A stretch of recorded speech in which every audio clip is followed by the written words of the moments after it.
ये लेपन ज़रूर करें ताकि आपको इन अप्रिय स्थितियों का सामना कभी जीवन में करना ना पड़े। यह लेपन बाबा माँ से सिद्ध है, इसलिए आपको लाभ पहुँचाता है। आपके मस्तिष्क की शरीर में और सूजन व्याप्त है जो सब नष्ट करता है। केवल सूजन ही नहीं, इससे संबंधित पचासों चीज़ें जो शरीर में आपकी व्यतिक्रम उत्पन्न हो जाता है, जिनके कारण कष्ट होते हैं, वो सब नष्ट करती है सूजन। सूजन होने के कारण कष्ट है, सूजन गई तो कष्ट गए, ऐसे होते हैं। सबसे पहले जो आपके रोग बनते हैं आपके सूक्ष्म शरीर में बनते हैं, हमेशा ध्यान रखिएगा। सूक्ष्म शरीर में क्यों बनते हैं? क्योंकि आपके जो कर्म भोग हैं जन्मों जन्मों के, या आपके पितृ मौजूद हैं, वो उनकी स्मृतियाँ मौजूद हैं, तो वो उनके कारण आपके कारण शरीर में उसके बीज पड़ते हैं, आपके चित्त में उसके बीज पड़ते हैं। उन बीजों के फलस्वरूप कर्म बीज होते हैं आपके सूक्ष्म शरीर में। उसी प्रकार के रोग धीरे धीरे उत्पन्न होने लगते हैं, और जिस अंग में रोग उत्पन्न हो रहा है धीरे धीरे जब वो पूरा हो जाता है सूक्ष्म शरीर में 4-6 महीना, साल, 2 साल में, तो उस समय आपको कष्ट आने लगते हैं। जैसे ही वो उत्पन्न होने लगता है, पौधा बनने लगता है बीज सूक्ष्म शरीर में, आपको कष्ट होने लगते हैं। आप डॉक्टर को दिखाते हैं, तमाम चेकअप कराते हैं, कुछ नहीं निकलता है, रोग कष्ट निकलता ही नहीं है, मशीन पकड़ ही नहीं पाती। क्यों? वो सूक्ष्म है। सूक्ष्म को पकड़ने की हैसियत आधुनिक चिकित्सा विज्ञान की मशीनों में नहीं है। स्थूल में भौतिक जगत में जो हमारा शरीर, भौतिक शरीर, इसकी पकड़ सकते हैं, क्योंकि उसी हिसाब से वो डिजाइन है। क्योंकि आधुनिक चिकित्सा विज्ञान सूक्ष्म जगत को मानता नहीं, उसके बारे में उसे ज्ञान नहीं। जितना ज्ञान है उसमें वो परफेक्ट है, जो ज्ञान नहीं उसमें वो जीरो है। इसके कारण कष्ट बने रहते हैं।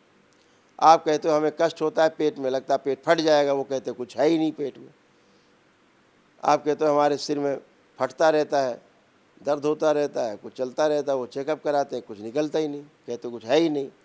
फिर आपको धीरे धीरे डिप्रेशन घोषित कर देते हैं, फिर धीरे धीरे और ज़्यादा बढ़ जाएगा, एंजाइटी, डिमेंशिया, सिजोफ्रेनिया, ओसीडी, तो आपको पागल घोषित कर देंगे।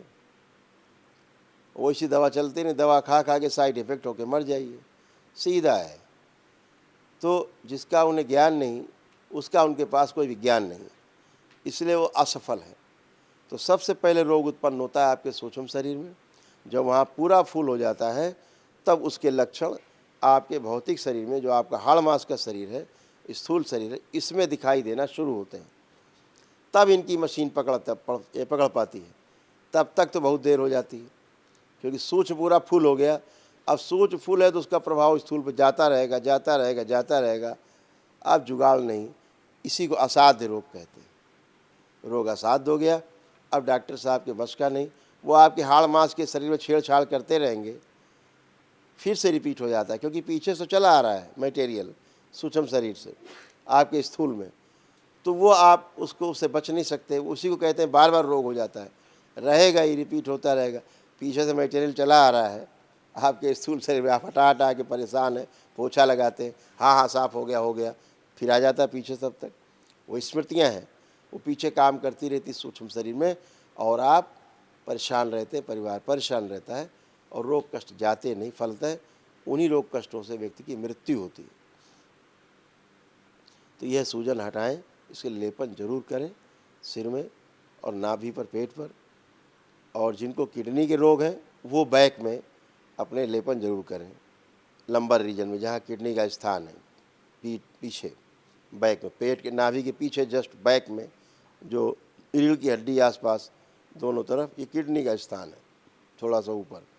तो वहाँ अपना लेपन जरूर करें, एक प्रतिदिन करें। और जितने किडनी के रोगी बैठे डायलिसिस करा रहे होंगे, पेशाब नहीं आती, ये हो, अभी सबकी यूरिन पास होना शुरू हो गई है, सभी की।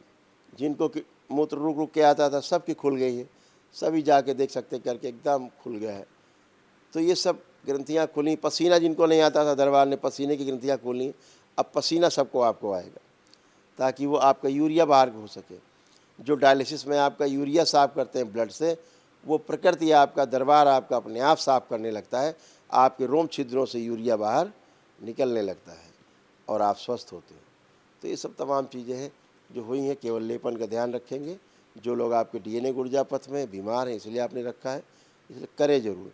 इस संसार में ऐसा कोई व्यक्ति नहीं जिसमें सूजन नहीं, क्योंकि नकारात्मकता है तो सूजन रहेगी।